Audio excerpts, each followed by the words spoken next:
Hey, what's up, everyone? I'm Sam, along with my co-host Stank and Poppy Latte, and you're watching the Loose Cannons podcast presented by Red Cat Plumbing and Air, a Tampa-based company that takes pride in their reputation for timely service, professional results, and exceeding your expectations. They truly define hashtag Tampa Proud. We are joined by a very proud Jake Arians, Super Bowl fucking champs. It's all over our gear. It's unbelievable, man. How does it feel, bro? Your pops, he delivered. I'm not sure it's hit me, man. I'm really not. Like, it's every day goes by and I'm waiting for this, like, a big epiphany. We were talking before the show, like the NFL Films thing came out where they took the audio and the video and they put it together and you watch that. I got chill bumps and got the, chills down your spine and all that. So like, all right, it's starting to feel real. I mean, other than the fact that my entire wardrobe consists of NFL Super Bowl champions, Tampa Bay Buccaneers, every single day, I don't know, man. Like, I'm still waiting for like another playoff game. Like, we got another bye week or something. I think as time goes by, it's going to hit me a little bit more. But I mean, what a game. What an ass whooping. Yes. It wasn't like we kicked a field goal at the end. We beat the brakes off the freaking Chiefs. They just kept getting better and better and better and better. And those of you that wanted to listen to me in week one, when I came on the show, and wanted to listen to me later on, and somehow I became Dr. Phil and the voice of reason, which I still don't freaking get. You did. Get to the bye week. We get hot. We figure it out. We get healthy coming out, and nobody wants to see us coming. I didn't know that we'd really pull it off, but I knew we were capable of it. But holy shit, it was unbelievable. You told us all about victory formation, and we ended the Super Bowl in victory fucking formation, dude. I missed it. Holy shit. You missed it. You were on your way down. Right? So I was on my way down to the field because I was like, there's no way in this game we're going to leave before the 2-minute warning, right? Like, there's no way. We left at like 4:48 from the box to go down the field. I'm on the field in the tunnel waiting to come out with like 2 minutes to go before the 2-minute warning. So I missed the whole, I couldn't see any of it. I didn't even know we were in victory formation. Like, the interception happened with Devin. I'm like, well, I'm assuming that's what's going on, but I couldn't see a replay. I couldn't see anything. So which is the greatest victory formation I've ever missed, by the way. Yeah. Greatest the next one we've 20 seen. or 30 minutes were absolutely unbelievable. That was ridiculous, man. Jake, I never doubted anything you said the entire season. I'm gonna come out here live on the show and say what? Yeah. I do want to say thank you to Jake. I truly never doubted. I just appreciated Jake's therapy sessions to make me feel better and make me feel more solid about my thoughts that we can get it done. Hey, this is the first time. Some of it was me talking myself into it, right? This is the first time I actually predicted a blowout, and it was a blowout. They finally put a full game together. By the way, that's the first time all year they played all 4 quarters against a good team. We saw glimpses for half, 3 quarters, quarter here and there, first quarter, fourth quarter. They just kept getting better. Like I've said all year, like, regardless of what happens in the playoffs, if this team has any semblance of an offseason, and by all accounts, we're going to pretty much keep the band back together, I think they're 20-25% better next year. Fix some of these issues that we had on offense that took a while to figure it out. Get the kinks worked out in OTAs in the spring. By the time we come back to camp, this team could average 35, 38 points a game. They're capable of that. So it's unbelievable that we actually pulled it off. I think this team could be better. The product, if they're healthy, the product we put on the field next year. I also not just better because of the offseason and stuff, but I just want to give a huge shout out, Jake, and my beautiful co-host Stank Sammer, to all the national media, all the people talking shit. This kind of shout out? No. I want to give them a legit shout out, Jake. I want to thank them because I don't know if you guys have seen Devin lately on his little media tour, but that dude is like frothing at the mouth. Like, you guys want to take away our fucking not justify it because they were hurt or he is fucking hot, as if that guy needed any more motivation or Brady needed any more. Thank you guys, I appreciate it. How about Brady's receipt video? Oh my god, so good. Oh my god. Hey, and then he opened with Cameron Jordan. That wasn't by accident. I agree. There are people who actually thought that this guy wasn't paying attention to that kind of shit. Like, he's just like Jordan. He's got to fabricate shit if it's not there, but they were giving it to him all season long, dude. It was like, all right, cool. Free fucking fuel. The Super Bowl wall has already been taken down. He's putting shit up for week 1 next year already. Stuff to get him through the offseason. He went through like last Wednesday. Yeah. and then put the day after, 2 days after the parade, he's out throwing with Alex. Like, what? Come on, man. You're still hungover from the parade. Hashtag chasing 8. I'm like, what? Dude, gotta love it, man. That's our QB1. We won a Super Bowl, and arguably we played one complete game, like you said, and we won a fucking Super Bowl in a season like that. That's by the crazy. way, had 5 20-point plus victories, broke every franchise record for offense points again back-to-back years, and didn't play a complete game until the Super Bowl. Averaged 31 points a game in 4 playoff games. Never been done. Hit 30 in all 4 of them. Like, it's unbelievable. And to think that offense and that team, because the defense is going to be legit, is going to be just as good, if not better. Now, you got to put it on the field again. You got to go win games. It's a new season. But all the stuff we talk about all the time. I talked about in week 1, head coach continuity, quarterback continuity, play caller continuity.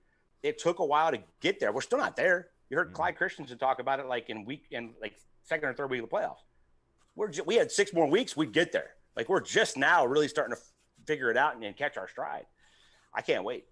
Jake, can anybody even begin to discredit what we've done? I mean, we went on the road throughout the entire playoffs. We went to Washington, which happened to be felt like our toughest game against the quarterback who played out of his fucking mind. We go on the road to Green Bay and beat the MVP in Green Bay. Or excuse me, I skipped the fucking New Orleans game. We killed our giant. We beat up the bully. Go to Green Bay, and then beat the unbeatable Chiefs. Not just beat them, but beat them the fuck down. Like, is this the most impressive Super Bowl run you've seen since you've been following your dad around all these years? I think it's one of the most impressive I've ever seen. I'll go back to that 2005 season. We went on the road. It wasn't like this with the Steelers. They ended up beating the Seahawks in the Super Bowl. Those games were not what we just did. The Packers in 2010 got hot. It wasn't this. They didn't go on the road to Green Bay, to New Orleans, and then play the Chiefs in the Super Bowl. Each one of those games. Yeah, the Giants' run was good, and they played an 18-0 Patriots team in the Super Bowl, which was spectacular. They pulled that off. But to get there wasn't, I don't think, was these kind of steps. I don't know who the hell wants to discredit it. If anybody's talking like that, it's the same asshole producers on these national shows trying to get their idiot pundits to talk about stuff to come up with it for clickbait, and that's all it is. There's no way. I think it's Tom's greatest run. I asked a question last week on our show. Is this Tom's greatest team? I think it's right there with 2007-8. They lost in the Super Bowl to the Giants. They went 18-0. If you go position by position, it's just as talented, if not the best team he ever played on. And he was the missing piece that made it happen. I don't know who the hell wants to try to discredit that run they just won. It's unbelievable. To win 8 straight, 4 straight to get in the playoffs, 8 straight to win the whole thing, 3 on the road. Forget that and discredit my ass. And Jake, in the Super Bowl, Mike Evans had one catch? One catch. Godwin had 2 catches. Scotty didn't catch a ball. Yet we still Wally-whopped 31-9. We didn't even have to exactly my point. I've seen that Mike Evans only had 1 catch. So what? We didn't need him. We put up 31 with Mike having 1 and Chris having 2. That's how many weapons this team has. That was also the longest play of the game. That was our longest play of the game, that Mike Evans catch. That blew my mind when I heard that I heard that 4 days later. And I say this with respect, but that offense had a pretty pedestrian night. We just didn't fuck up. And it wasn't an amazing show, but we scored points kind of just. It took our run game wasn't. The run game was not pedestrian. The run game was downright. I'm saying we weren't explosive with all those weapons. If they were really, really, it could have been a 56-9 type of game. I think it could have been, right? Yes. But one thing we haven't touched on is the domination in coaching, offense, defense, all the way through the staff. We kicked their ass coaching wise. Byron's game plan was spectacular. We didn't have to be explosive because we wanted to keep Mahomes off the field. Run game was spectacular. The play action wasn't to go deep. It was suck them in because the run game's working. First down. Dominate the clock. We're going to get points. Hit him for a big play. Hit Gronk. It was long, sustained drives to keep Mahomes off the field, and we just kept scoring. Then the defense is chasing him like crazy. That stat of him running 497 yards away from the rush is just the most since 2016. That was insane. But it was the game plans all the way across the board they're amazing. And then the execution by the players was top notch, and that's what you get. But we didn't have to be explosive. I think I love that video. I was talking about when they put the audio and video, you can watch it on YouTube. I think it was NFL Films, right? Mm-hmm. And you can see Brady. All right, we got it. Took a couple drives, made a couple punts. We know what they're doing. I got Spags figured out for the first time in a Super Bowl, and you can see it. You can tell when Tom's getting what he's expecting, right? Mm-hmm. I'm expecting this pre-snap. I got that. Boom, I got you. And you can watch him. Things start going a little faster. The way he's talking to the guys, he had it the whole game. I mean, we had him pegged. He said it pregame. We got the answer to the test. We just need to execute. But he knew going in the game plan was going to be the right game plan. After the first couple of drives, though, what Jake was saying, that was awesome to see him walk up to Godwin, the receivers, and the offensive line. He's like, "All right, guys, we got it." He went over to Mike Evans and Godwin. "Hey, boys, inside releases is going to be tough catches all night. Go make plays." And it was just like, what do you as Mike Evans and God? What do you say to the GOAT? Like, "Oh, you say, woo, let's go. Let's go make tough catches." But the game played out that way too, man. Dude, after those first 2 punts, I don't think they punted again until like midway through the third quarter. And we talked about it before the game. Jake said it himself, this might be one of those games where we just don't punt. We have to have a game where we do not punt. Holy shit. And like Jake, what was surprising to you? I think the most surprising thing to us probably is that their offensive approach didn't take into account their tackles. But what was it that surprised you the most out of this game? I don't know if it hasn't hit me yet because I'm not that surprised. I'm a little surprised at 31-9. Like they had some opportunities. They could have kicked some more field goals, but they had to start going for it because the score was getting out of hand. We just finally played up to our potential. What I thought we could get to all year, we finally got to and played that complete game. I don't know that really anything surprised me. I know how good Todd Bowles is.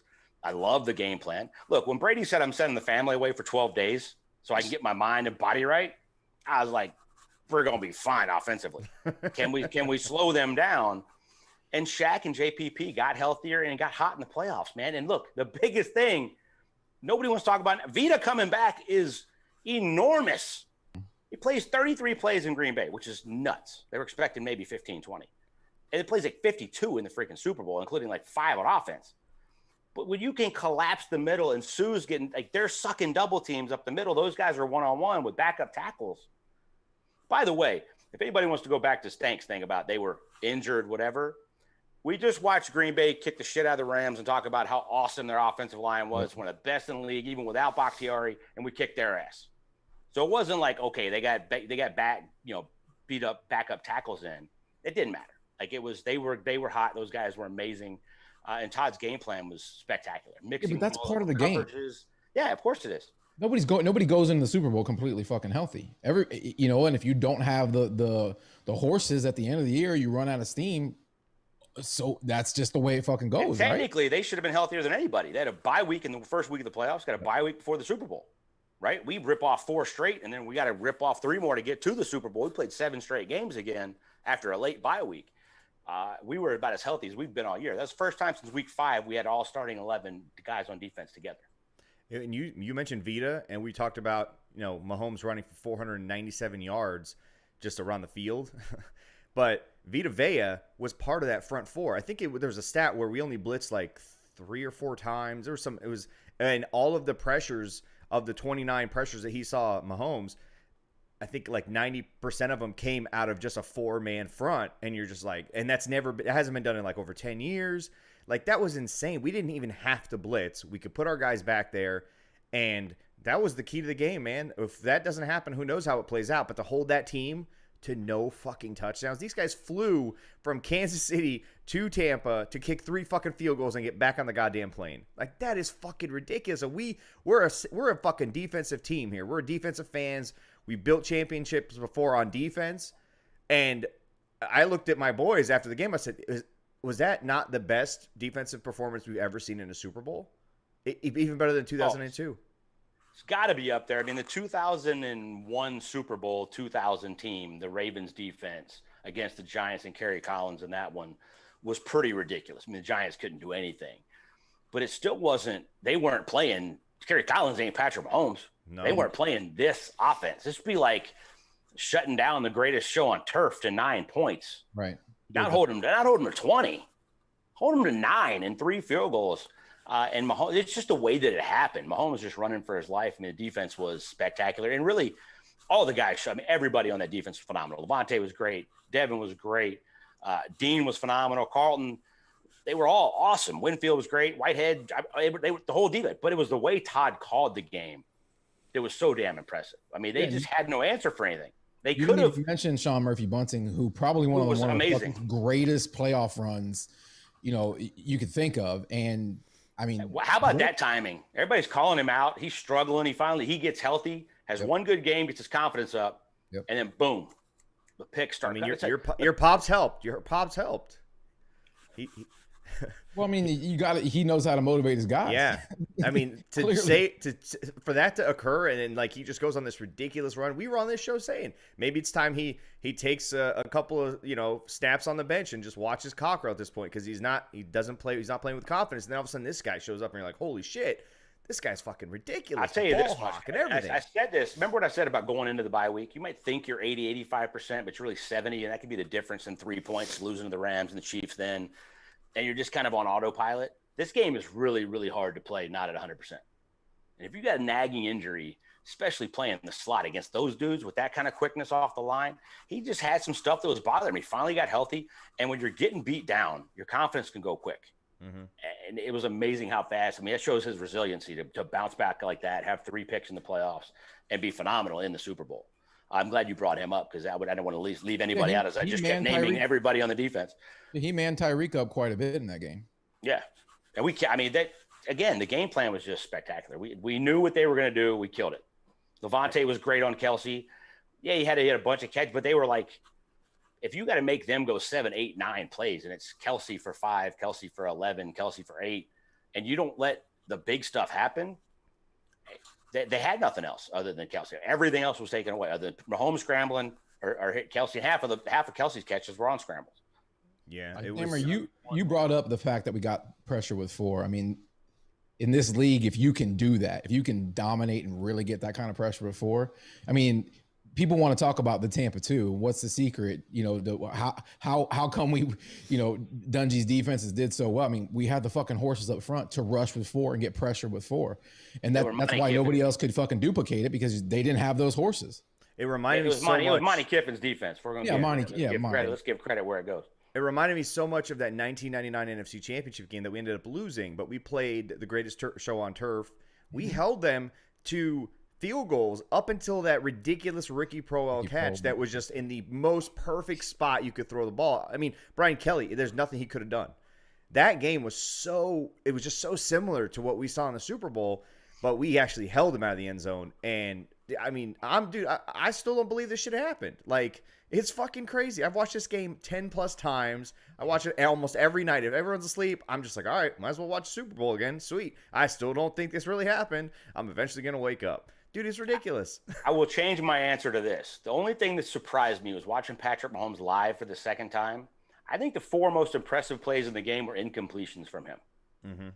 Some of the shit he can do, there's never been a player on this planet in the NFL that does the stuff that he does. Yeah, it's wild. The arm angles.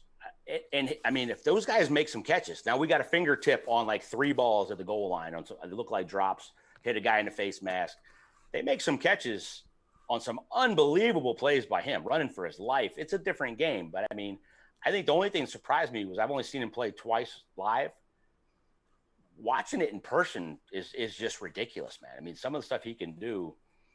I mean, you saw the stuff with Chris Godwin and Mike Tomlin. He's a magician, and it really was. I mean, that was, to me, the only thing that was surprising was how incredible he is in person, which makes this entire thing we're talking about even that much more special. Mm-hmm.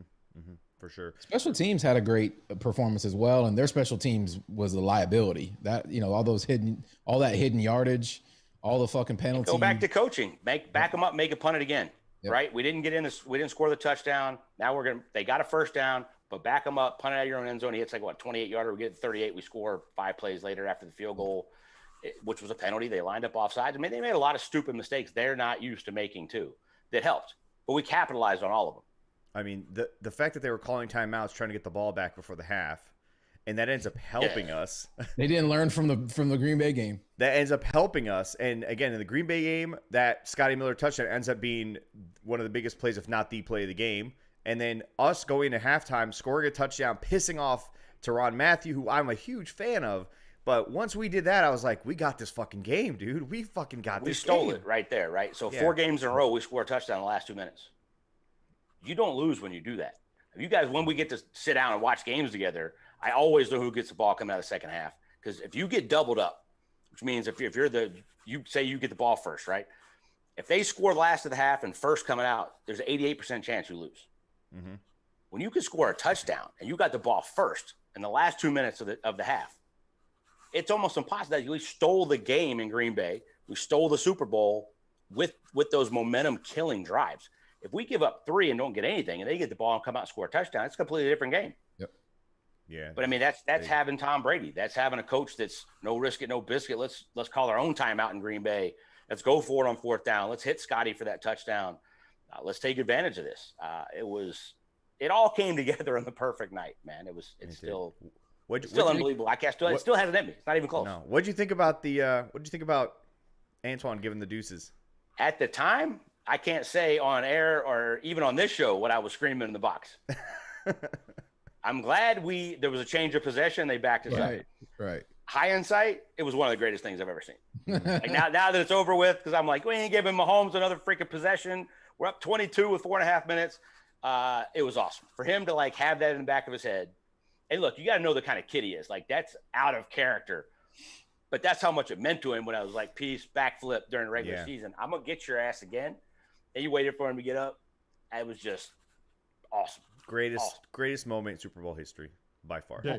It's up there. That moment will live in this city for 100 years. You realize that iconic symbol. And it wouldn't be as special if he didn't play that damn good in the game. I mean, he was amazing in the game. Season. To then just be, all season.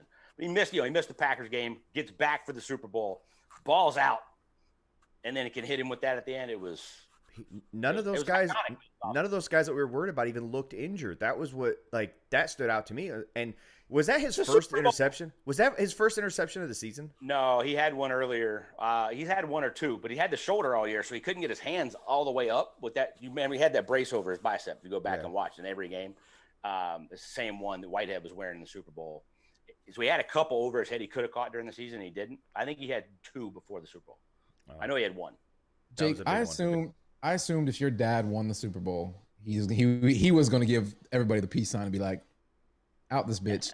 But clearly, why would he do that? Look at this. I know. I understand. I'm saying, but clearly this has invigorated him in some way. He has no plans of retiring anytime soon. That's the way. That's the feeling I get, anyways. Yeah, I mean, I think at this point it's a year at a time. If they win it again, who knows? But he's on the record saying he had more fun this year, and it was the most rewarding year he's ever had in coaching. And I think that was some of the ups and downs. Knowing what you have, kind of what I've talked about. I know what we have, but we got to put it together and finally get there. And watching his staff doing with all of his guys, Todd, Byron, Goody, all the guys, all his guys, it permeated the entire team, the locker room, and then to win it with your guys and for it all to come to fruition at the end to win the Super Bowl. I don't know how you walk away from that when everybody's coming back and the chance to do it again. I mean, look, usually the season is a freaking grind. This was a longer, crazier grind than anybody's ever been on. You're tested every day. You can't ever get away from it. He's a guy that likes to go out to dinner on Thursday nights with my mom on date night. Can't leave the house the entire season. But for the first time, he lost 25 pounds during the season. That's only an off-season thing to get ready for the season, right? Because you're going to just be grinding away.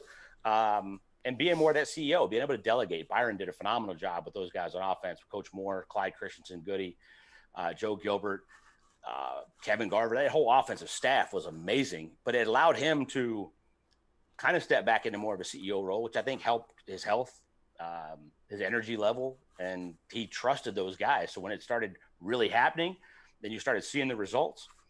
Yeah, I think he's excited as hell about coming back for at least one more. We'll see. I think I said it'll be kind of a year-to-year thing at this point. But coaching. I hope it doesn't. I hope it doesn't end anytime soon. Coaching was ridiculous all season, dude. And as the season went on, we were critical at different times. But as the season went on, the coaching started to matter more and more. I can't even quantify how impressive it's been to see what this offensive line has done. Even when guys have gone down, guys slide right in. Stinney slid in. I mean, phenomenal. I think he had one bad play in the Super Bowl, But guy was a fucking stud. Chris Didn't Jones? hear his name. Yeah, it was Chris Jones. I mean, come on. It's gonna happen. But for that to only be the one thing that he fucks up on, and like, that's ridiculous, man. They played phenomenal. They took what Spagnuolo was gonna throw at them, and like you said, once Tom figured it out, the offense figured it out, dude. It was just all across the board. And I've eaten crow for the last 2 months now on Byron Leftwich. We all have. I'll gladly eat that crow. I mean, man. it is, but I mean, it's one of those things. If you don't, I say all the time, you watch film, we watch the games. I'm critical of them halftime. And I talk to my dad and go, "Oh, that's what you're trying to get accomplished there," or he called this play and Tom checked out of it, so it wasn't. You know what I mean? It's so hard to go back, but you did see the progression. I think it's more comfortable Tom got and more comfortable Byron got with what Tom wanted to do. That cohesiveness just wasn't there. It got there late. And it really clicked at halftime of the Falcons game. We're down 17-0. Tom comes out, puts up 31 and throws for 320 in the second half. And I think it really clicked for Tom at that point. We started going down the field and there started chunk plays. The last 4 games, we get to playoffs, we're just explosive. And we're putting up 30 every week. It took a while, right? But to not know what they're trying to get accomplished during the week it's easy to be critical of, we ran it on the first down again. Well, who gives a shit if you run it on first down if you're phenomenal on second down? And we're trying to get the run game going all year. We're trying to get which back is going to be the guy. We're going to Fournette. We're going Rojo, which the receivers aren't healthy. Like there wasn't really no cohesiveness till we came out of the bye week in 13 with pretty much everybody ready to rock. I mean, Joe Gilbert and Goody did a phenomenal job with that line, though. It's one thing for a quarterback, see what they're in, change the protection, put them in the protection. There's nothing to block those dudes. Frank Clark was hot coming into the playoffs, into the Super Bowl. Chris Jones is a freaking monster. Those guys were amazing, man. I mean, 1 sack, four pressures, whatever it was, that Tom had. I mean, Tom in the was Super clean. Bowl. Tom was But clean. look at the defenses we played. Yeah. All the hype going to Washington, nothing. New Orleans owns us, nothing. I mean, owns us defensive line, offensive line. They killed them. I mean, the Smith brothers in Green Bay, nothing. I mean, that offense, Tristan Wirfs, man, 1 sack as a freaking rookie. Walked in. How about this, though? You walk your first and second round pick, walk in the first day of training camp with no offseason, step right into starting roles, play every game except for Antoine in the NFC Championship game.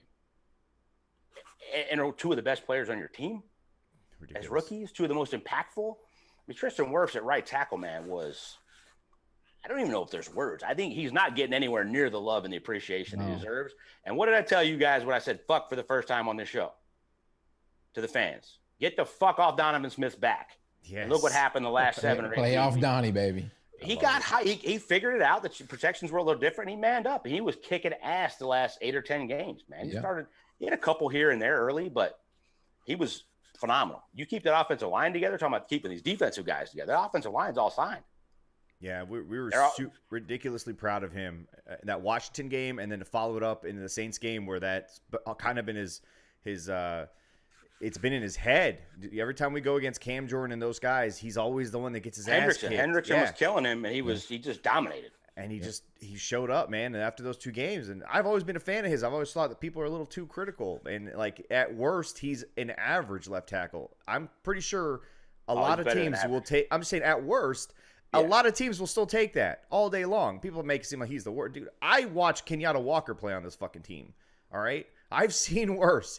Way fucking worse. We've all seen worse. This franchise hasn't had the best history at left tackle outside of fucking Paul Gruber and Donald. They're hard to find, man. Yeah. That's why I'm like, hey, back up. Everybody's killing him every week. He's a left tackle. There's a reason they get paid like that. It's a hard-ass position. Jake, he figured it out and got rolling. It's a young team. You know, I mean, obviously you have some senior pieces in there like, you know, Brady and Sue and Gronk, but what does this do confidence-wise for the rest of the team, even post Brady? I mean, this has to do a lot for the future of this organization. These young guys, or guys like Devin, who are going to be here for the next, hopefully 10 years. You know, what do you see, you know, this type of performance doing for us? I think it's a franchise changer. I think that the coaching staff, and I talked about it, got killed earlier. The culture was set last year. They were 1 piece away with Tom. And then you bring Tom's culture on top of what this staff had brought the year before. And that can permeate for a long time. these young guys have now done that. They've been in with Tom. They've seen that. They're going to take it to another level. Guys like Sue, JPP, Levante, the veterans of that defense. Hopefully they're not going anywhere anytime soon either. But, I mean, those guys then grow up and they pass that along to the next generation of guys that are coming in. I don't think too much credit. There's not enough credit in the world that can go to Jason Light, who's been killed for years. His last 4 drafts have been amazing. I mean, amazing. Building that defense was through the draft. There was some free agent stuff here and there on this team, mostly on offense, but that defense was built through the draft or trades. And I mean, it's just phenomenal. But you got a couple old pieces there, a couple old pieces on the offense. For the most part, it's a fairly young team. And you know, we obviously were upset with the decision to get rid of Matt Gay and go with Ryan Suckup, and I think a lot of people questioned that move. But look at Suckup's performance throughout the fucking season, man. Guy missed 3 kicks and 2 of them were blocks. And that was Jason Light getting rid of one of his own draft picks and having the, you know, getting rid of a fan favorite. Jason and listening to the coaching staff of who they felt good with. I mean, it's having that veteran that's going to knock it in. My dad's big on, you can knock them in from 55, 58, but if you're missing inside 45 with a team like this, I mean, going in last year, you had to get every point you could, and we could go with a rookie kicker that was inexperienced. And Matt's got a ton of talent. I think Matt will be around for a long time. He's a good kid. I like him a lot, and I wish him nothing but the best. But he missed some critical kicks last year inside 45 trying to figure it out, and it wasn't weather or anything like that. You take a guy like Suckup, who's had a phenomenal career, veteran, played in Kansas City, played in Nashville. It's a bad weather here and there, and he's not going to miss that. He got healthy. That's the only reason he wasn't in Tennessee anymore, and he broke the franchise record for points and field goals made in the season. Absolutely spectacular, man. I mean, I don't think you can say it. That's huge. Knowing you're counting from 52 and in, that 52-yarder in the Super Bowl was beyond impressive. Yeah. I mean, but Bradley Pinion's kickoffs all year, stuff like that goes overlooked. Mm-hmm. But when you have a coaching staff that says our defense is damn good, we're going to make you go 75, we're never going to get hit for a touchdown, kick it out of the back of the end zone all year. Phenomenal at that kind of stuff. I mean, the special team, the entire thing came together, but they were all coached well. It all really came to fruition and just got – I just love how much better they got throughout the season. You've got to take 4 weeks. Now, they were 7-2 at one point. People keep talking about like we were 4-8, then we got hot and barely crawled into the playoffs. No, you were 7-2. You end up 7-5 going into the bye week. Had a rough stretch against some really good teams, and you didn't play your best ball. You got a rough stretch against the narratives playoff teams. Yeah. Before we get into, are you able to comment on free agency stuff with us? Speculation. I don't know anything. Okay. Yeah. Before we dive into that, a lot of people are curious on the Weed at Billboard. Get a lot of questions constantly about this because we've been pretty hush the last week or so. When it first somehow went viral, it was fucking crazy. Had to put that shit on mute. We were doing radio interviews out of state. It was fucking wild, dude. Listen, guys, if any of you out there know me personally, these 4 guys, they know me personally. I don't fucking lose. Right? I don't lose. I may not win all the time, but I fucking don't lose. Didn't you say earlier today that you're the Tom Brady of everything you do? I'm the Tom Brady of everything I do, correct. And you're the best at being humble. I am the best at being humble, correct. There's nobody you will ever meet who's better at being humble than myself. We will get that billboard up. Should we tell these people? Should we give them a little insight there, Stank? Latte? Latte's saying no. Latte hasn't said a word this entire podcast. Yeah. I'm trying not to fucking step over you two. all right. Well, we're going to get Latte. You got the floor. Go ahead. I lost all my points. I don't want to talk about the board though. We should not talk about the board. Okay, we will get it up there. Let's talk about the board that I want to put up. And fuck after we get the one ball. up in New Orleans. If Rob Ninkovich keeps running his damn mouth, we're going to put one up in Bristol that says ESPN fire his ass. Nice. You going to call for BA's job halfway through the season, have a personal attack because your boy's not playing great. Turned out pretty damn good when you win the Super Bowl and Tom looks like a freaking MVP. Keep running your mouth. Don't think we won't put one up in Bristol.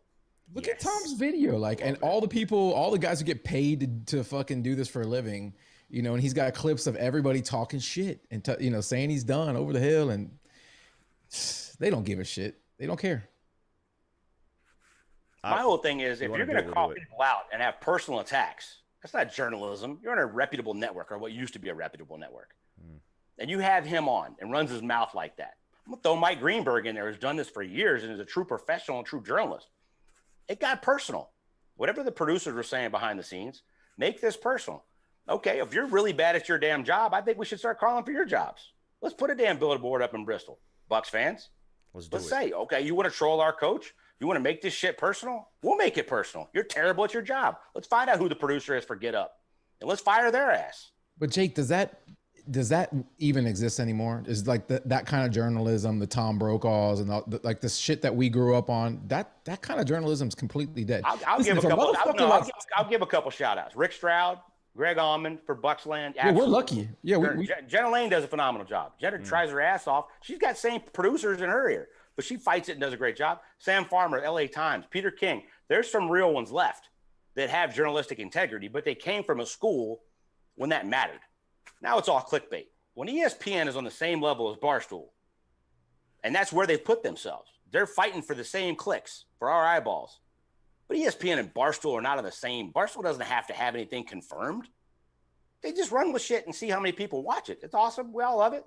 But that's not what ESPN's always been. That's not what NBC and CBS, that's not what they are. That's what they turned into. Right. I'll throw Terry Bradshaw in this freaking mix on Fox, who was killing BA and Brady all year until he finally figured out the playoffs. Those guys aren't journalists.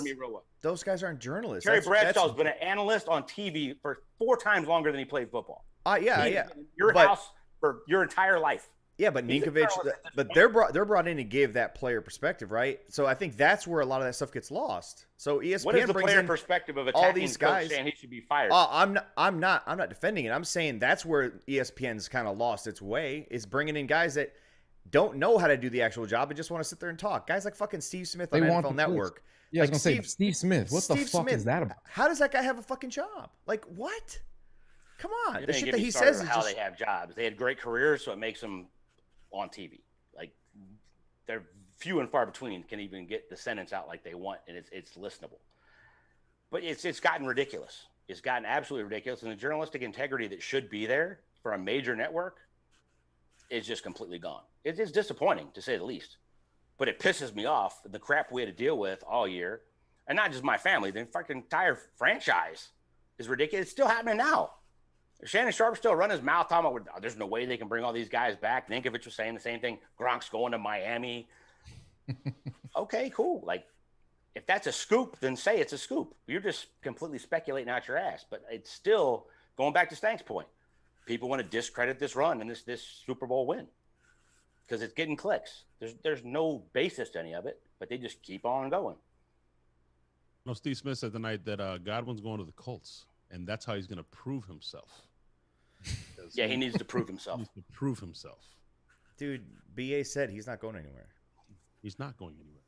They'd be crazy to let a kid with that much talent at 24 years old leave the team. They'll figure it out. Like, we don't know. They'll figure it out. By the way, if you hadn't figured this, ownership's all in. Like, they saw the vision last year. They were like, okay, you want to see what's behind door number 2? If we can go get Brady, let's do that. They win a Super Bowl. They're all in on making this work. You have one of the best cap guys in Greenberg in the freaking world. They're going to make it work. They might lose somebody here and there, but don't be surprised if somebody we lose, we replace with somebody that's younger. It's just how the nature of the business. By the way, with the cap coming down a bunch, teams like the Falcons, the Saints, the Eagles, they're going to lose a bunch of really good players. Where are all those middle-of-the-road $4 or $5 million solid starters going to go? They all want to win. If they're veterans, how many of them want to come play with Tom?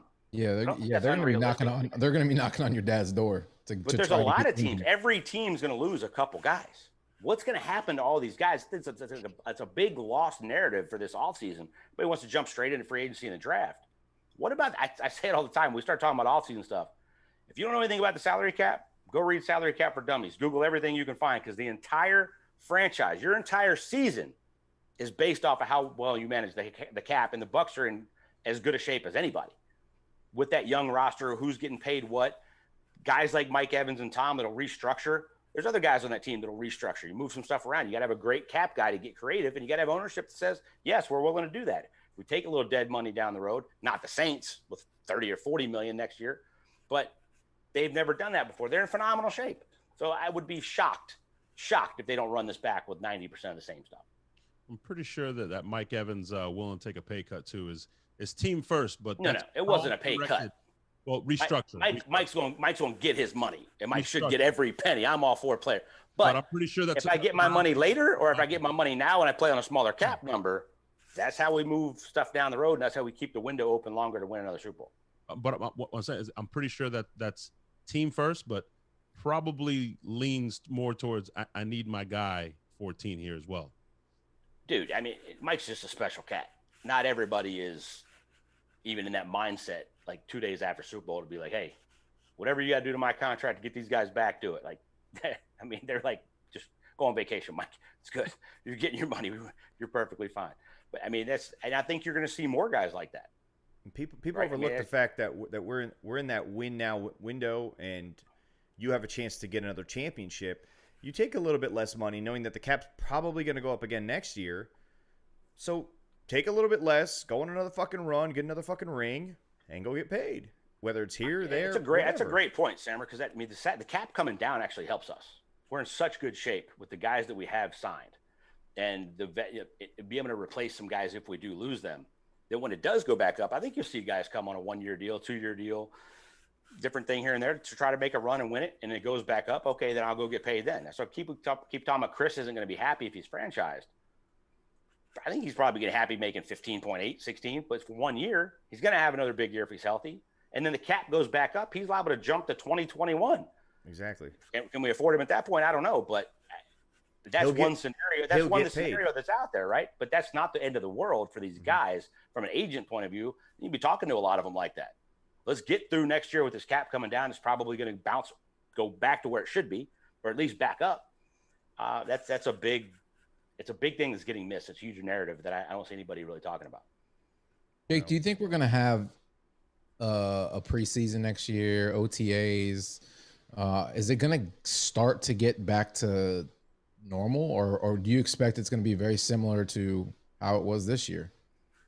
I think it'll be a combination. So they want to go to 17 games. I don't know if that's actually going to kick in next year. If that's the case, I think they'll probably go from 4 to 2 preseason games. I would be shocked if there's no preseason games next year, at least 2. And I'd be shocked if there's not some kind of semblance of passing camp, OTAs, a break, and then come back for a ramp up into training camp. Not just come back straight to training camp like it used to be. But I don't think they're going to be reporting April 1st, old school days where you come in, do all that stuff. You go through May, all the way to June, then you're off for 6 weeks. You can come back for training camp. I think the players got more power than they've ever had with the union, and they've redone the collective bargaining agreement a couple times now with this COVID stuff. That's still a huge factor on when the NFL comes back, and they're still testing every day if they are to be in the building, and those protocols stay in place. I don't know, to be honest with you. I don't think it'll be like anything we've seen before. And if they do go to 17 games, I think the preseason games will be limited probably to 2 max. We didn't need it this year, so fuck it. We don't need it next year either, right? I'd like to have it. Yeah, I know they would like to have it. I'm sure Brady would like to have it. Don't get too. I have one last bone to pick with Byron Leftwich to close out the season, Jake. And I haven't had many. I've kind of stayed off that. You know, we've talked Stank off the ledge, we've talked Sammer off the ledge, but I have a bone to pick, and we can button it up because we're moving on to next year. And it's not the result of the drive; it's just a bone to pick. Oh, I know. Why did we not hand the ball off to fucking Vita when I said I was going to go streaking if he scored a touchdown? Come on, man! I would have loved to have seen it. A fucking carry. That's been the greatest thing since my 7th birthday, the freaking my 8th birthday. The Bears and the fridge scoring a touchdown in the Super Bowl. It would have been pretty epic. And he was in. You would have done it. I mean, Rojo hit his ass and stopped himself when he ran into Vita's butt. He was in it twice. It would have been awesome. I don't even know if that play is in the playbook, to be honest with you. It should be. If you watch his high school tape, he was freaking amazing. You guys they threw to a big man, but they threw the wrong big man. I was thinking they were going to throw to Vita 100% if they were going to get a chance. If you're thinking that, it's what everybody else is thinking. So throw it to the other guy. Haig made a great catch. Freaking Hitchens made a phenomenal play. Yeah. Phenomenal play. Linebacker made a great play, yeah. I mean, should have quarterbacks. You know, in that video you were talking about, NFL films, Tom says they get the ball after that play. He goes, "That should have been a touchdown, guys. It's all good. Let's go get another one."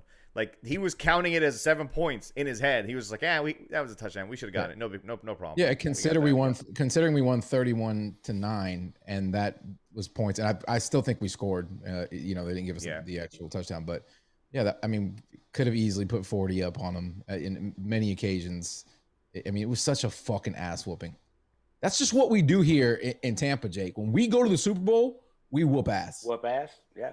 We've only dominated Super Bowl. That's for damn sure. We don't know what a fucking close Super Bowl is. We don't know no idea. No, we bite our fingernails throughout the entire season, but once we get there, we dominate. The Raiders team was solid, but they weren't this Chiefs team. No, hell no, they weren't.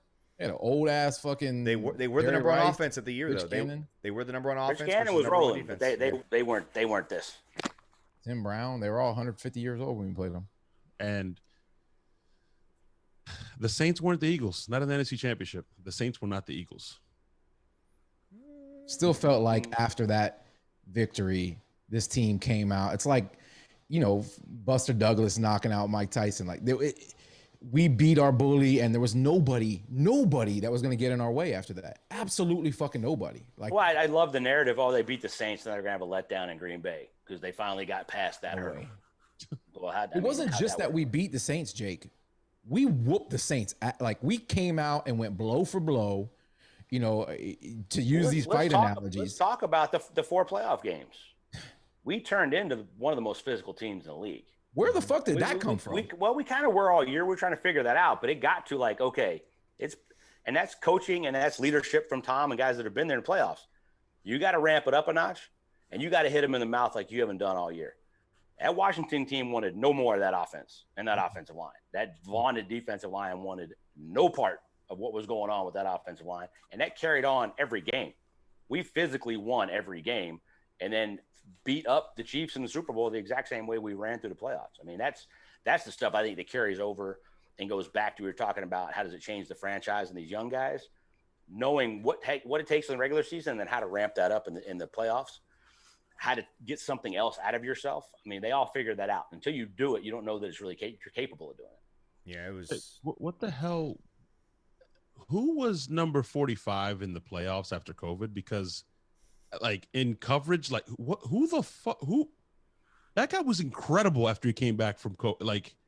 What was that? It's a young player getting more experience. It was Todd calling different defenses. We went, 2-man a ton in the playoffs, mixed that in phenomenally in the Super Bowl when they weren't expecting, on first down, that kind of stuff. And nobody really plays that against them. And Devin's just a young player that really kind of figured it out, but his confidence was growing and growing and growing. He was making plays. I mean, he's always like he shot out of a cannon, which can hurt him in coverage sometimes, but even that was getting a little bit more under control, getting your depth, getting the nuances of the zone. I mean, that's not stuff you do in college. You're playing on instinct, and they're not playing anywhere near that complexity of Todd Bowles' defense at LSU. I know this offense can be better next year, but do you think this defense can be better next year? Yeah. Better than we saw here in the playoffs? They were pretty damn good. I think you could take what you did to the playoffs and you can replicate it next year if healthy. I think when we got Vita coming back, and then all of a sudden, okay, Nacho, all those guys they're fresh. Sue's not playing 95% of the snaps. Golston, they're rotating guys through, and they're all fresh. And then those guys in the end were playing a ton. But even Nelson came in, played a bunch. Being healthy and having enough bodies is huge. Having enough DBs. Cockrell was phenomenal filling in. He didn't have to do much in the Super Bowl. Having multiple safeties. All those guys having more experience, and they're all young. The guys we're talking about now, especially that secondary, having more experience in that defense. I think they can replicate exactly. It started off this year like that. We were hot early. Did I see Cam Gill in the Super Bowl as well? Yeah, got a sack with Sue. Yeah, that really ugly one. They killed him. The Bucs have 3 young starting corners, and then they have 3 young starting safeties. Unheard of. I think the oldest one is Carlton Davis at 25. That's ridiculous. They're all playing on fucking.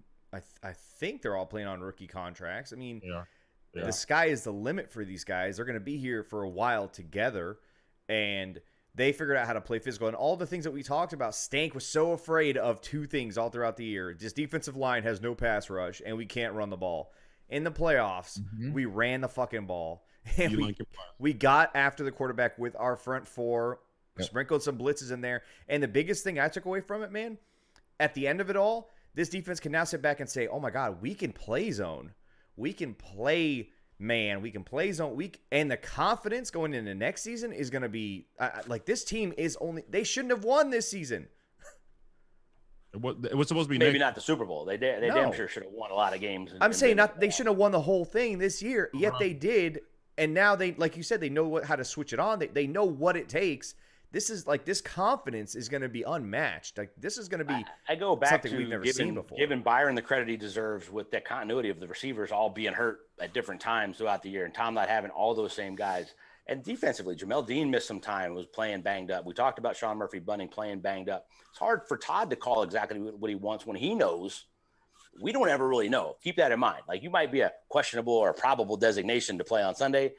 Todd knows what his guy is capable of. He watched the practice all week. He knows how bad that groin is or that hamstring or that ankle and who he's got to okay, I'd love to call this right here, but I know I gotta shade some stuff this way because he can't really turn and run with that guy.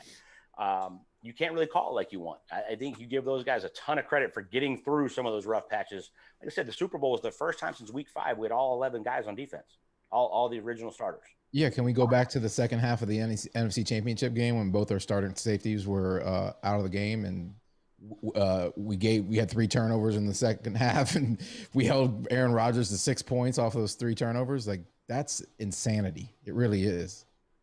Sammer, I gotta give you credit, man, because the guy that I think of when I see Devin White is Patrick Willis, and you've been pounding the drum that it's Ray Lewis.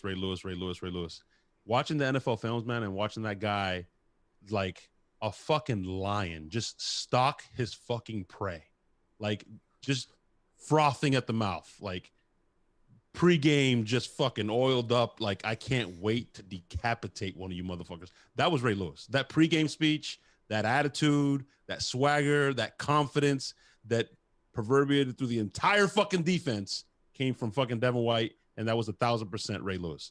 So it's a great combination of the two. I mean, Patrick Willis is one of the most underrated players in NFL history. The 8 years that he had were ridiculous. Amazing. And I think Devin's range and speed is more like Patrick Willis. When Ray played, Ray was more that thumper linebacker. You still ran the ball up the middle a ton. He was great in coverage. But the way they ran that defense, that was that energy. But Devin brings that as well. He's kind of a unique player because he's only 5'10", but he is 240, 245, whatever he is. But runs 4.4. But his game speed looks like he's running 4.25. Like it's just the speed he plays the game is amazing. He looks like he's a man playing with the blitz, and the fucking fullback lost him, and then he looped. I was like, this motherfucker is just different level, bro. Like anybody else would just run into the fucking fullback. He's like, and he's young. He's a baby. He's just getting started of what he's gonna be when he figures out more nuances of the league of what works and what doesn't. The sky's the limit for that kid. Just staying healthy.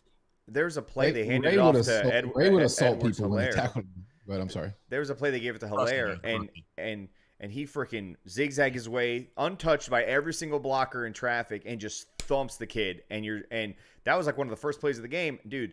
The reason I compare him to Ray Lewis is, like you said, it's his energy. When he's on the field, those guys they all become dogs. If they're down, they're up. Like you saw it, dude. Like the perfect moment for him to come back was that Saints game. It was fucking perfect. And then for him to do what he did in that game, when he stiff-armed that man, he wasn't trying to score. He was trying to kill that man. He was abusing that man on national TV. It was absolutely unnecessary, but it was fucking gorgeous. Didn't he say it was the sideline? Didn't he say something like "Get the fuck off me"? Get the fuck off me! Yeah, they had to mute the entire fucking sentence on mic'd up. Now I will say, as phenomenal as it is, it's easy for him to play with that energy and that reckless abandon and that shot out of a cannon when you know Levante is so solid and what he's going on next to the guy next to you. Like, look, Levante is the same dude. He just does it every week for 9-10 years now that it kind of goes under the radar because he's 10, 11 tackles, tackle for a loss, forced fumble. That's just my stat line. But he's so solid. Like Devin can play with a little bit of a reckless abandon with that kind of energy because he knows Levante's covering his stuff. And really the whole defense at that point. And he knows the back end is, I can just go make plays. it'll be interesting if Levante's not there 4 or 5 years from now. Devin's the guy. If he has another guy that comes in, he kind of takes that Levante role, right? No But fucking way. It's nice for him to be able. I was gonna say no way that a Nebraska guy like Jason Light is gonna let Levante David leave. I said 4 or 5 years from now, bro. Yeah, Levante's 32. Even then, he's gonna retire here, bro. He'll be retired at 37. Yeah, I'm guessing he's probably retired. He's at 37. talking about when he retires. On the TB12 program now, Jake. All of them are gonna play into their fucking 40s. All of them. We're gonna keep winning championship until Brady's 55. Jake, if you had to choose one guy of our free agents who you absolutely don't want to leave this team, oh God, like the one guy you circle, probably not let him leave. Probably Levante.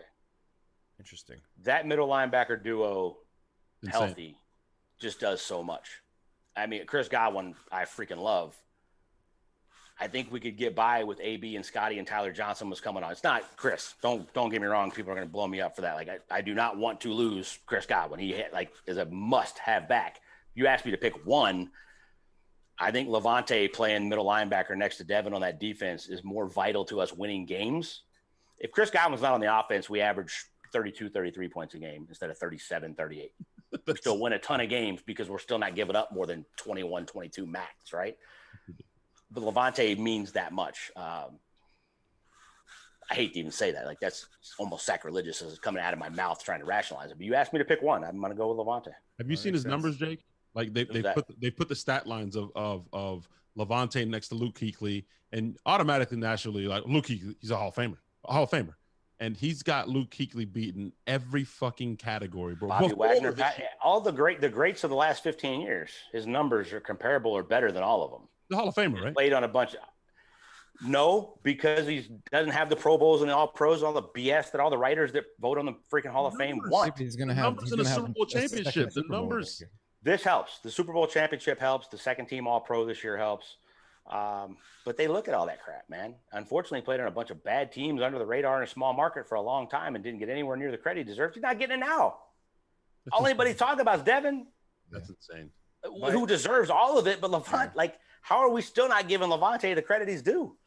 Well, I think he understands some of that. He understands some of that too, because after they won, he said something. He said, "Now this town has to refer to me as champion, Super Bowl champion, Levante David." Damn right. So he understands that he's a legend here. That might just be enough for him. But he doesn't do interviews like that. That was that's the most emotion I've ever seen out of the guy outside of like the training camp journals and shit like that. Seeing Levante nationally, God, it's felt so good to see him, as happy as he was, and it kind of, vindicates him in a lot of ways because he's just a phenomenal guy, man. My favorite interview for him was when he was talking about that player crying in the NFC Championship, and he's like, "Man, Brady walked over and was like, "Fuck you crying for?" We ain't done yet. He's like, "Man, I caught myself like shit." You're right. But I would be, listen, Jake, part of TDN, the Draft Network. I gotta ask you, listen, as Bucs fans, everybody, all 160 something people in here, we're draft people, right? At heart. I haven't had to look at a mock draft. We are now. I had to tell everybody, quit asking me shit about the offseason, dude. We're still playing. This is weird. Really weird for us, though. Jake, I'll be honest. I hate the draft, to be honest. I hate it. Jake, I'll be honest. You were like my guiding light. You were my North Star this year because you said, I'm not looking at no fucking mock draft. And I said, you know what? Goddamn right, Jake. I'm not looking at a fucking mock draft. Yeah. Until this shit is over, I'm not looking. And I haven't looked until I think today I finally took a peek. But it would be wrong if I didn't bring it up. You're on the show.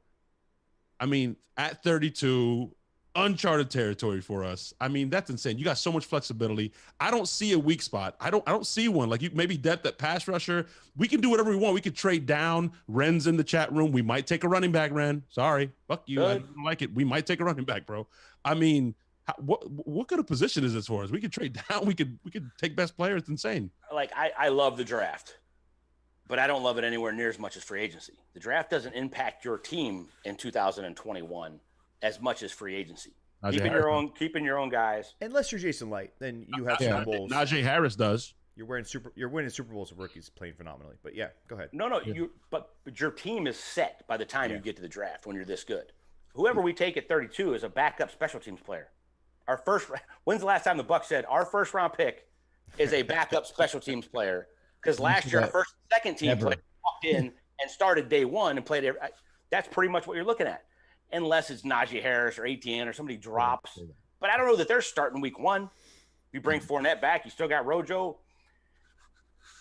It's depth. It's so nice to have the flexibility, as you just said, to be able to do so many different things, whether it's pass rusher, interior defensive line, but you've already figured it all out in free agency, right? Like people forget, like, oh, we get so excited about the draft. Whoever that rookie is on this team is going to make an impact at some point, but not near as much as everything that happens in March and April before you get to the draft. Like, I love all that. Let's keep all of our own guys. Let's run it back with 90% of what just won the Super Bowl. And then let's add some young guys that we know are going to have to take the place of some guys later on. But I don't see a guy at 32 that's going to walk right in and have to play a gigantic role. But like, how good are you that your first 3-4 round picks are going to be backup special teams players? That's how you really, really get good in the NFL. Is if you stay healthy, you just added all the speed to your team on special teams. And you can replace veteran backups with cheaper rookies because you need to do that after free agency and stuff to get back down to where your cap needs to be. All I heard was that the Buccaneers will finally take another kickoff back for a touchdown this coming season. Got it. Boom. Sweet. Also, stop saying run it back. That's that KC bullshit. We're going for two. Yeah, your dad put that shit to bed. We're going for two. Going for two. Hey, you brought up free agency. Dog. Better be.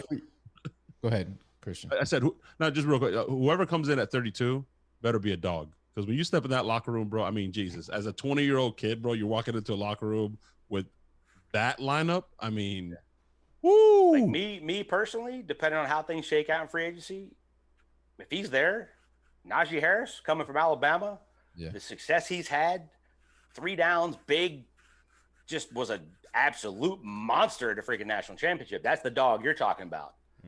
It's kind of like Kansas City with Edwards-Helaire last year. They didn't really need him. They just took him with the last pick and then Damian Williams opts out with COVID with his mom being sick and all that kind of stuff, and he ends up being the starter, and it was phenomenal for them all year.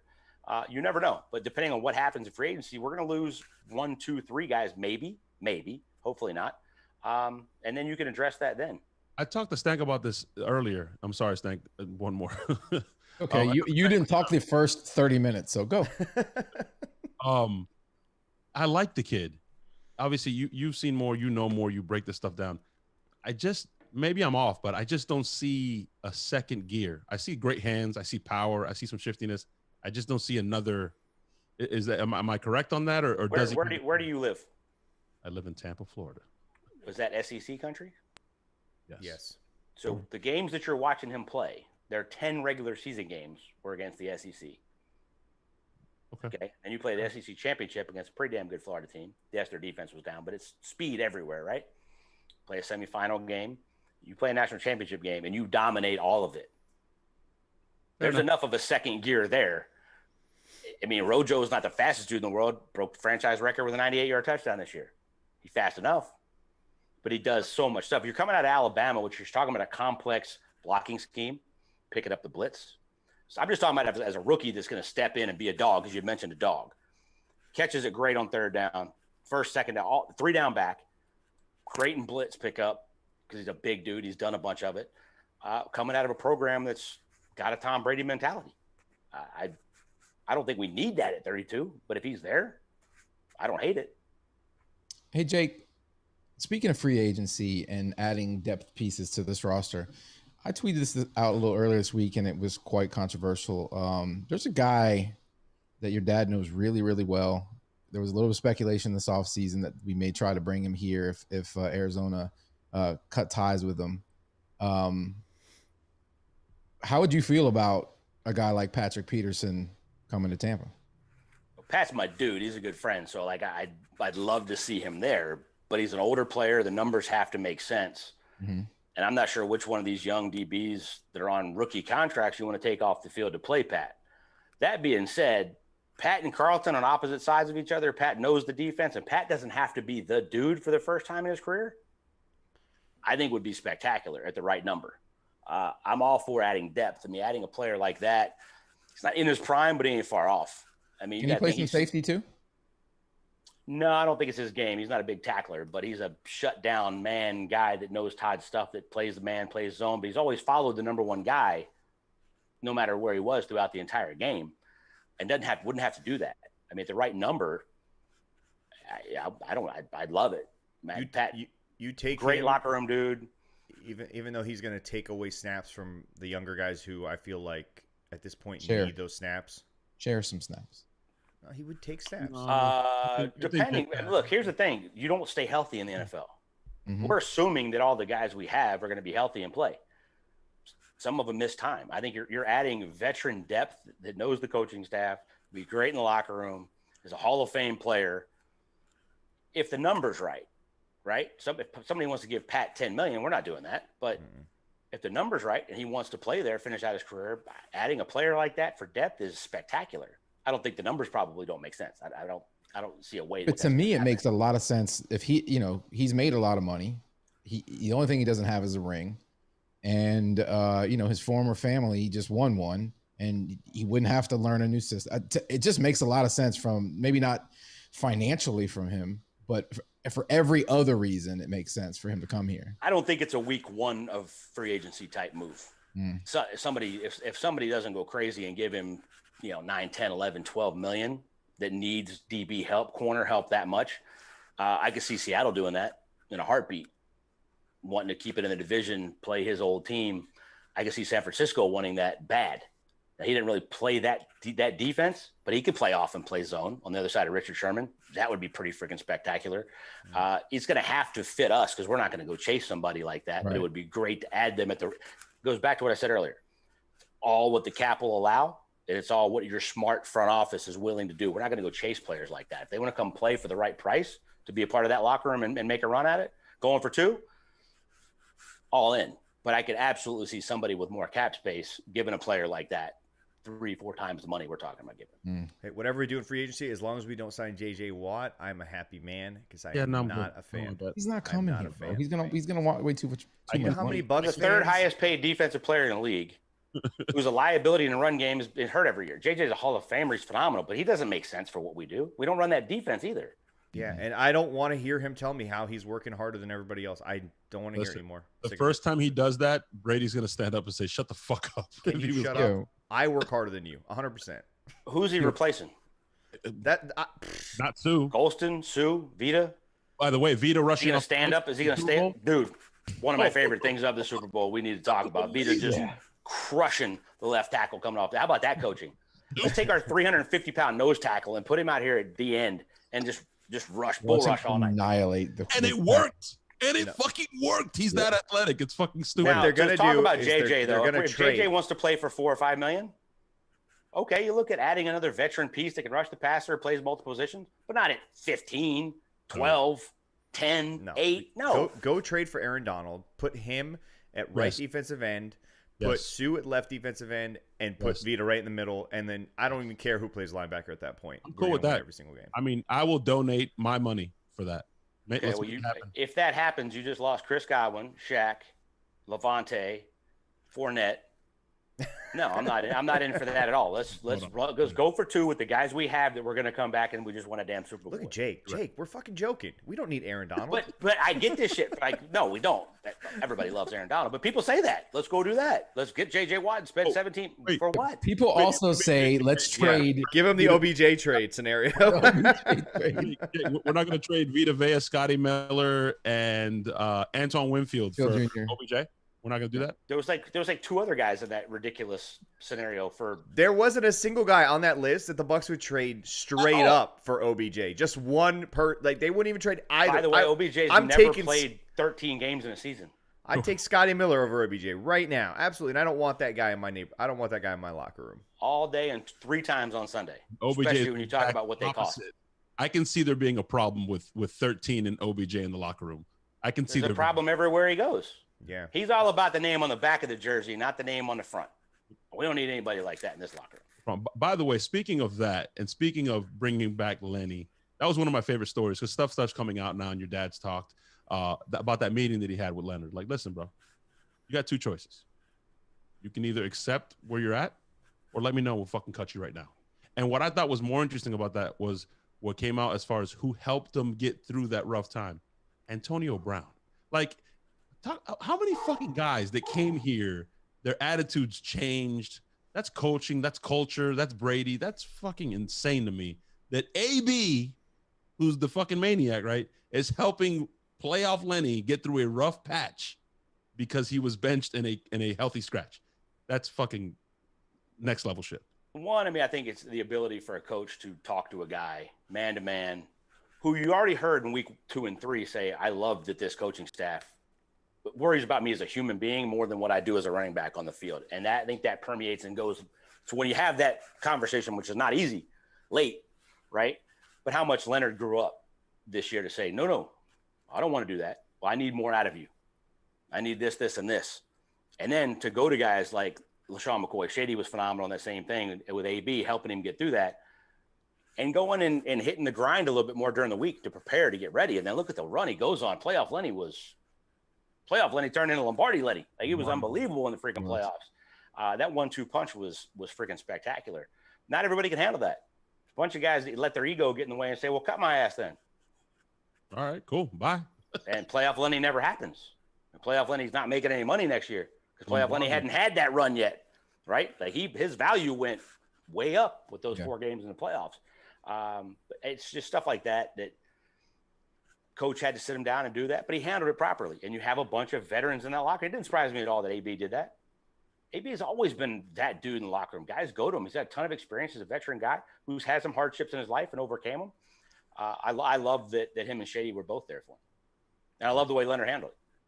That's a really cool story. Before we end this show, Jake, you were at the Super Bowl. Obviously, your pops won the Super Bowl, head coach. This first time that, what was give us one of the most special moments of that game, just whether it was after the game, during the game, before the game, just something that you thought really highlighted that Super Bowl victory for you and your family. The police escort was nuts. So starting with that on the way to the game was absolutely crazy. The sheriff's department and the guys that were doing that, the motorcycles, was bananas because everything around the stadium was crazy. But it was easy. I mean, the game was awesome. It was intense. The more that I thought we were going to win it, the more my anxiety level went from like my belly button to my freaking ears. And the closer it got to 0. But the embrace with my mom and dad and my sister was insane, man. To be there, I'd pictured standing on the field, confetti coming down, and the 4 of us having a hug. I didn't know it would feel like that. I mean, I don't think you could really prepare yourself for what that feels like. But 43 years of being a coach's kid, I got lucky. I was elementary school one place, middle school one place, high school one place. I got to do all that cool shit, go in the locker room. My sister didn't do a ton of that. She would have went to 4 high schools in 4 years. So being a coach's kid for her was a lot different experience than it was for me. But dude, it was freaking amazing. That's when it really kind of hit me that, okay, confetti falling, it's all over our shoes. He's soaking wet in blue Gatorade. That hug was, that was the rest of it. I don't even remember that much of the game at this point. It was that moment that that and seeing him hold the Lombardi as the head coach with Goodell handing him a freaking trophy was a pretty badass second. Dude, we had Christian and I, we had our kids with us. It's the first time I watched the Super Bowl with my son. Super Bowl, and obviously with the Bucs in it. It was awesome. It was super special. He sat through the entire game. We were firing off fireworks every time we'd score a touchdown. So the kids were like really fucking into it. We were doing our own version of the cannons. And I will say that I was standing on the field and they went to 4 zeros and they shot the cannons. I was like, I wish I could freaking tweet this right now. See, we shot the damn cannons. I told you don't worry about shooting during the game. We're shooting them right now because we won it. That's all, dude. I'll be real. Winning the Super Bowl with our kids, dude, was awesome. That was an awesome moment for me. I mean, I'm not gonna pretend I cried, man. It was fucking awesome. I loved it. Absolutely. I got emotional out there with Stank lighting up the fireworks and just seeing all the fucking kids run around like maniacs, Jake. And we're looking at each other like, they will remember this forever, man. Like, we just. I mean, the kids like what's cool, right? And there's nothing cooler than this freaking Bucs team. We just made an entire generation of kids all over the country Bucs fans because it's cool. Yeah. They already have their Brady jerseys, so the fact that we won a fucking Super Bowl, there's you just bred a fucking 100 million fucking Bucs fans. Dude, seeing my son bring that in was such a big deal because now, like he experienced it, and now he's a Buck fan for life. There's no way that he's ever going to forget that moment. No, and that bonding time with you, doing that, and you guys shared that. I mean, if it, God forbid, it's another 15, 20 years, and he's watching it in his 20s going, last time we won one, I'm sitting on the couch with my pop, first time we ever watched the Super Bowl, and he's crying, telling the freaking story. I mean, that's what it's all about at the end of the day. But to go on that journey with my dad, my entire life, minus 1 year on CBS, I spent being a coach's kid. I'm 40. I just turned 43. That's a long ass time. 19 moves. Now, not all those were me. I left the house at 18, went to college, but my mom's been moved 19 times. 19. They're about to have their 50th anniversary, just sort of finally get there to be retire, come back out and pull this off, man. It was, I still don't think, that's why I don't think it's really hit me yet. Like that moment did, but just even thinking back to it still feels like a dream, like it didn't happen. Man, I couldn't be happier for you guys, dude. I really can't. You could see your mom and her saying hello to Brady on the stage for the first time. Like, I haven't met you yet. Yeah, exactly. It was like, what a fucking surreal moment. Like, I get why it still hasn't hit you, because it has to feel like a fucking fever dream in a way, because it feels like that for us as fans. You know, I can't imagine my own father doing this and being a part of this the weirdest season in the history of sports. But to see it culminate in this way, and add Tom and all the things that happened, which just makes no sense because it was so bizarre. And then amazing. It was, it's my dad, of course, but I say it all the time. I have like 25 aunts and uncles. We have some female coaches now, so I have some aunts. It's not just a bunch of uncles. I got some aunts that are out. I've known my entire life. Like Kevin Ross, Todd Bowles, Keith Armstrong all played for him at Temple when I was 5, 6, 7 years old, running around as a little kid chasing tape like it was a football on the sidelines. I've known these guys forever. I love the fact that he did it with his guys. It wasn't he was offensive coordinator, guru that came in, the defense was somebody else, and it was a mixed match. This is his staff. He's the CEO. We put it all together, his vision. Let's see what's behind door number 2. Let's go after Tom. It works out, and you win the Super Bowl. I mean, I think it's all of that stuff. It's not just that my dad did it, which is amazing, and it still hasn't really hit me because it's that. I never necessarily thought it would happen, but it's so much more than that because it's all of those guys and ladies that I've known for so long that are all a part of this. I'm so proud of all of them for being a part of it as well. Yeah, I mean, speaking of that, 2 years ago, could you ever have pictured this happening? I mean, he's in the booth, he's pretty much retired from coaching. I mean, fast forward to now, it has to feel. My Sundays were a hell of a lot less stressful, but no, I never thought that 2 years ago that this was it. I thought he was done when he retired. I thought it was done, and it was. It's pretty amazing to be sitting here a couple years later. You mentioned. Did you have that regret that he never got a chance to be that head coach and win a Lombardi and all that kind of stuff? A little bit. I mean, we were really good for those 2 years. We're 11-5, and Carson tears his ACL. The next year, 13-3, and Carson breaks his finger, and Tyron tears his ACL. And those 2 seasons they were hot and they were rolling, and they just didn't get it done. They got hurt at the wrong time. So yeah, I mean, but you had your chance. You got to an NFC Championship game. You had 50 wins in 5 years. Broke the franchise record for the most wins as a head coach. I mean, it was pretty fulfilled. But dreaming that your dad's going to win a head coach as a Super Bowl is still kind of crazy, even if he is a head coach at the time. It's that damn hard to win one. I think that's all that goes into why this is still so mind-blowing to try to think about. Shout out to Jason Light for getting him out of retirement. And we're talking about favorite moments. The kid one with the fireworks was amazing, but I'm pretty sure I speak for Stank here, and I know Sammer is sour about it. But our embrace, Jake, getting to meet you in person for the first time. Oh wow. That was solid. I just took my Super Bowl experience wristband off 2 days ago. All I could see was like this, and I was like, Poppy! Poppy latte? And all of a sudden Stank comes out from behind some kids, was like, is that Jake? We ran like the little meme of those little kids running at each other. It was pretty awesome. I want to say that us bringing that energy together like that probably had a lot to do with our performance on the field. Yeah, for sure. On Super Bowl Sunday. That's what I like. It was a culmination of the universe finally like locking it back in, right? Mm-hmm. Talked about the games all year long, and finally like the last key piece had to be joined, and it finally did. And hey, when I embraced you motherfuckers in Geo when we won the fucking Super Bowl, I fucking cried like a bitch. I just didn't let you guys see it, man. It was fucking amazing. All those years of fucking shitty 3-13s, like all that shit came out, man. It was awesome. How'd you like that video, Jake? We sent you. Were like, "What's the best formation, Jake?" It was awesome. It was awesome. I literally screamed it out loud as I'm watching it, as you guys said it to me. I was like, what's wrong with him? Don't worry about me. Don't worry about me. I'm just bonding with the boys over Twitter. Stank, you mentioned that moment where Mama Arians finally got to meet Tom Brady. Did you see the part where his kids got to meet Bruce? And the one kid looks at Tom. He's like, yeah, that's my coach. Like, he didn't even know he was yet because they didn't get the chance to meet. That's crazy. I know. That's so weird. I mean, normally, we've met the whole family. We hang out. You get to know them. It's like an extension of our family. Like Ben Roethlisberger's wife, Ashley, and the kids, they're like family. All Carson, everybody's always been that way. Drew Stanton was in the airport flying back with us with all his kids. And it's like, I've known Drew forever, since 2011. So it's just like an extension of that, but it's weird to not have that yet because this COVID world we live in, you can't see anybody when you're in town. You have no access to do anything like normal. And I can't wait for that day. I mean, it's going to be pretty awesome to be able to meet Tom and the kids and all that kind of stuff and be a part of this incredible thing that they put together.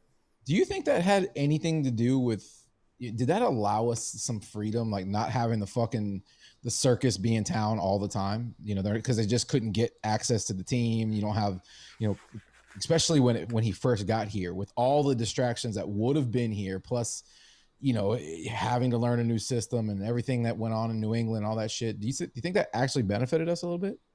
Probably. I think that's something, as the offseason goes by and guys look back, it'd be interesting to hear some of those takes, because you're right. I mean, NFL Network sent somebody down here full time because they're reporting on them every day. ESPN already had Jenna, but they're doing more and more coverage.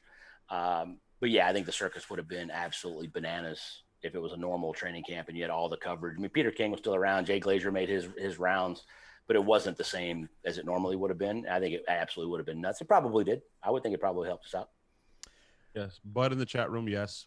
Me and Stank have already committed. I'm pretty sure Sammer as well. We will no longer on any show moving forward, whether we're talking about draft, fantasy, breaking on the game, pregame, refer to touchdowns as touchdowns. It is now Tutties.